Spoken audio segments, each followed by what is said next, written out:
Garth was an odd boy. Even in the quiet farming community where he grew up, where individuality often sprouted like wildflowers in the cracks of convention, Garth stood out. While others dreamed of tractors and baseball, Garth dreamed of sound. Not just any sound, nature's symphony. By the age of 10, Garth had saved enough money from odd chores to buy a tape recorder. It wasn't new, nor was it particularly reliable. The tape occasionally snagged and the battery cover was held in place by tape. But to Garth, it was a magical key to a world most people ignored. "Why don't you go play ball like the other boys?" his mother asked one afternoon as Garth packed his tape recorder into a burlap satchel. "Because the birds are playing their own game, Ma," Garth replied, adjusting his glasses. "And someone's gotta listen." Off he went, disappearing into the woods for hours at a time. He would crouch silently in the underbrush, the tape recorder balanced on his knee, waiting for the perfect moment. The trill of a robin, the distant hoot of an owl, the rustle of a raccoon scavenging through dry leaves. It all made its way onto his growing collection of tapes. At school, Garth's peculiar hobby earned him a reputation as the bird boy. His classmates teased him relentlessly, imitating his hunched posture and exaggerated shushing gestures. But Garth didn't mind. "They laugh now," he told his best friend Eddie. "But someday they'll hear it too." "Hear what?" Eddie asked, genuinely puzzled. "The music in it all," Garth replied with a dreamy smile. By the time Garth was a teenager, his tape recorder had been upgraded to a sturdier model, gifted by an uncle who found the boy's passion endearing.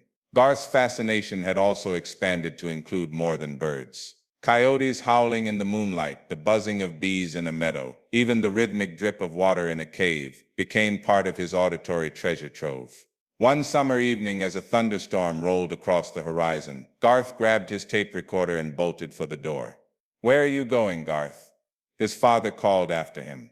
"To catch the storm," Garth yelled back, his voice already fading in the distance.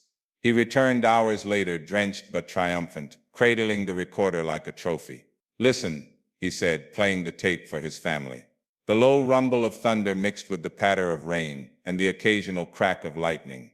But in the background, barely audible, was something extraordinary. A chorus of frogs, their croaks rising and falling in harmony with the storm.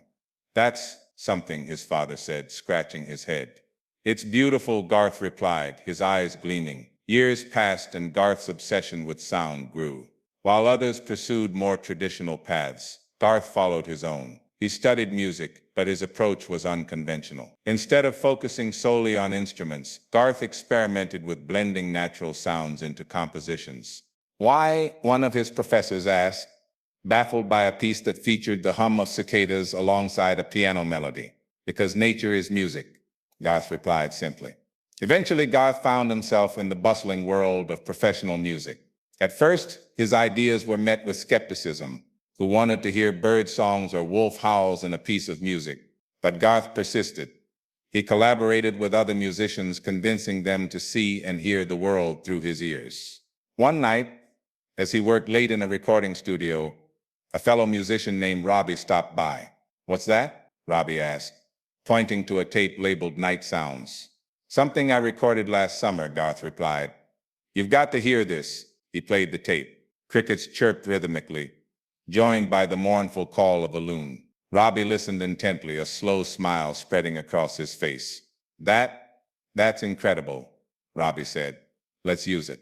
Garth's innovative use of natural sounds began to shape not just individual songs but entire albums. His unique style became a defining element of the music he created with his band. Audiences marveled at the way their songs transported listeners to another world, a world where the wildness of nature and the artistry of man came together seamlessly. Decades later, Garth sat on a porch overlooking a quiet lake, a portable recorder resting on the table beside him. A new generation of musicians had embraced his ideas, weaving natural sounds into their work. "You were ahead of your time," Robbie said, visiting Garth on the porch one evening. "Maybe," Garth replied, his voice soft. "But nature's music has always been there. I just pressed record." Of course, you've heard the music inspired by Garth's tapes. Songs that echo with the calls of the wild, pieces that feel alive in ways words can't fully capture. You know Garth by his full name, Garth Hudson, the